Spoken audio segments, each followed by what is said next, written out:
G'day, Shah here once again with Four Wheels on the Road, helping you get the most out of your time away. Brisbane is blessed with such a wealth of mountain bike trails and walking trails, and especially so down here on the Bayside.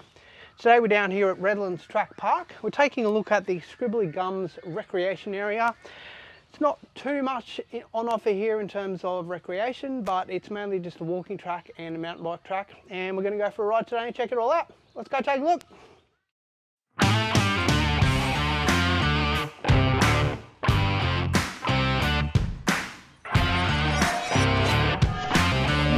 Go for long.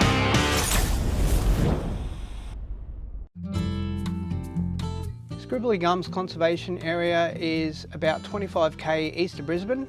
There's a ton of great parks like this down on the Bayside, which have walking trails and mountain biking areas. You've got Swamp Box Conservation Area, Sandy Creek Conservation Area, Bayview Conservation Park, and the enormous Daisy Hill Conservation Park, which we've done a review on previously. If you'd like to take a look at that video, I'll put a link for you in the top right hand side of your screen. As you can see from the map that I've got on screen here, there's a heap of different options for getting into all of the trails here.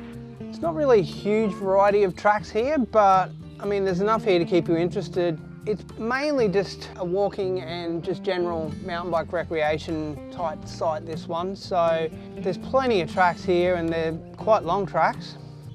We do have colour gradings on the map here, which sort of lets you know a little bit more about the trails and everything, but unfortunately, like a lot of other sites, you don't have the in-depth detail that you'd usually be trying to find on what tracks are exactly like, how long they are, and that sort of thing as well.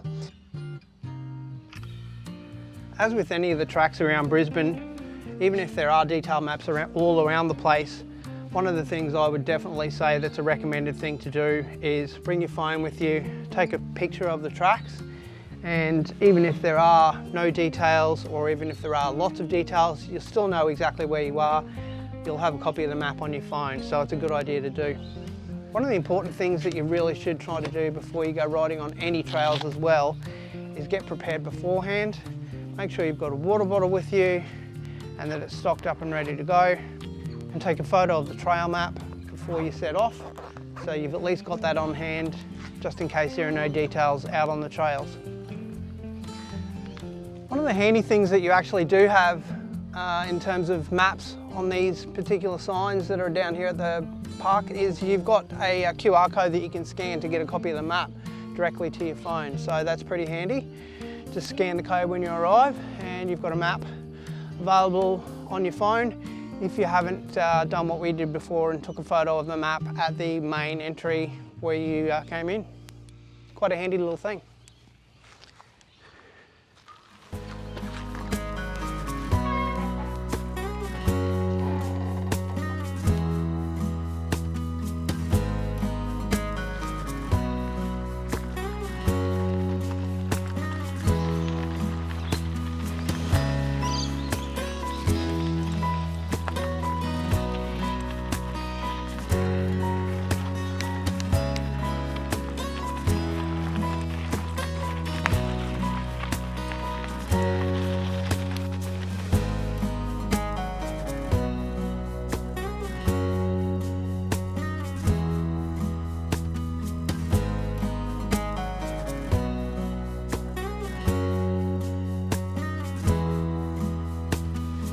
It's mostly pretty flat through here, so the going is not too bad at all. So if you're looking for a nice place to come to, if you're a beginner, just to enjoy some nature and come for a bit of a ride, it's a pretty good option for you.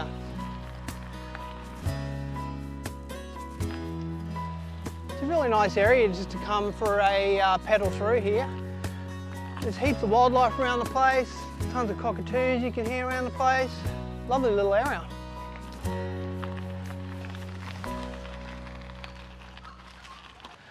All right, well, that's going to wrap things up for us today out here at Scribbly Gums. It's been a nice little ride through the place. I've really enjoyed my time here. Don't forget to like, comment, subscribe, and most importantly, share the channel. I really do appreciate that. And we'll see you next time we get Four Wheels on the Road.